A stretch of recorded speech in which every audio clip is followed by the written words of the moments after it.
এখানটায় সকাল সকাল শুরু হয়ে গেছে মা আর ছেলের নাটক। আজকে নাটকের কারণটা হচ্ছে ওর মা সকাল সকাল গেছিল। ক্যানিং এ গেছিল দিদি? ওদের অফিসটা কোথায়?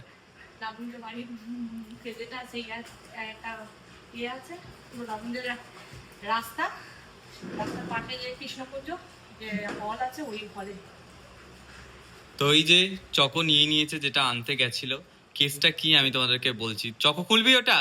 চকোই আনবক্স করবে মনে হচ্ছে ওই ব্যাপারটা। এটা হচ্ছে শনিবার। আমি অন্যদিন যেখানে 6:45-7টার দিকে উঠে যাই, আজকে ঘুম থেকে উঠতে হয়ে গেছে 9টা। মানে অনেকদিন পরে আজকে হলো যে 9টার সময় উঠেছি। এত শরীর খারাপ লাগছিল যে মানে যেহেতু এখন জিমে যাই, আমাদের জিমে এসি আছে, এবার এসি বাইরে, আবার বৃষ্টি হচ্ছে, গরম, মানে এইসব একটা হয়ে আর এরকম একটা শরীর খারাপ, মানে ম্যাচ ম্যাচের ব্যাপার লাগছে। তার উপরে আজকে আবার আছে আমার লেগ ডে, মানে খুবই চাপে আছে ওই জন্য।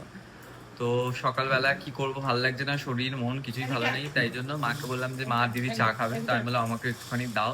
তো এইখানে চা আর দিদি মুড়ি চানাচুর নিয়ে বসেছে। মুড়ি চানাচুরটা আমি খাবো না, একটুখানি চাটাই শুধু একটু খাবো, যাতে মাইন্ডটা একটু খোলে আর কি, যাতে একটু সবকিছু একটু ভালো লাগে। মানে চা হচ্ছে সবকিছুর ওষুধ আমার। বলছে এখন ওরা মুড়ি চানাচুর খাবো না।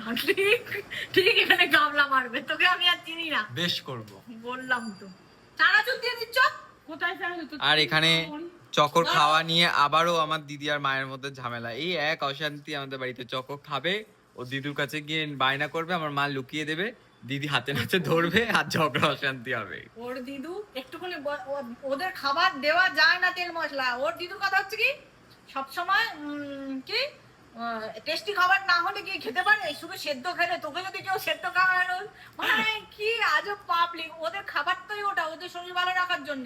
এটা বোঝে না কোনো কিছু। এ চকো, চকো একটু একটু করে করে রোজ তোকে নিয়ে আজকে এইসব ঝামেলা হচ্ছে। হোস্টেলে দেওয়া হবে তোকে, বুঝলি? ব্যাপারটা হচ্ছে কদিন ধরে মা একটা তেল আর শ্যাম্পু হচ্ছে অর্ডার দিতে বলেছিল দিদিকে অনলাইনে, ও দিয়েছে অর্ডার। আর অনলাইনে ও পেমেন্টটা কমপ্লিট করেছে। করার পরে হচ্ছে ওর ডেলিভারি এসেও ছিল, কলও করেছে ওকে। তো কল করার পরে কি হয়েছে, ওর ফোনে জাঙ্ক কল বলে উঠেছে নাম্বারটা, মানে কল রিংও হয়নি, ফোনটা রিংও হয়নি। এরকম আমার একবার আগে হয়েছিল, কিছু কিছু ডেলিভারি এসে ফিরে গেছে, ক্যান্সেল হয়ে গেছিল। তো ওরও ওরকম হয়েছে, হয়ে ডেলিভারিটা এসে এসে কল করেছে, কিন্তু ও দেখতেও পাইনি, কারণ যেহেতু রিং হয়নি। পরে যখন দেখছে জাঙ্ক কল বলে একটা নাম্বার উঠে আছে, আর পরে একটা নোটিফিকেশন এসছে যে ওর যে অর্ডারটা ছিল সেটা ক্যান্সেল করার জন্য। তো এবার ওইটা নিয়ে আর কি ও কদিন ধরে ফোন টোন করছে চারিদিকে কিভাবে কি করা যায়। তারপর ফোন করলো, বললো আমাদের ক্যানিং এ এখানেই কোথাও একটা ওদের অফিস টাইপের কিছু একটা আছে, তো ওখানটা আছে জিনিসটা, গিয়ে নিয়ে আসতে হবে। তো ওই জন্য ও সকাল সকাল গেছিল, গিয়ে আর এই যে নিয়ে চলে এসছে। গেছিলাম। আর এখানে চকো বসে আছে। চকো এই জন্য ওর মায়ের জন্য ছট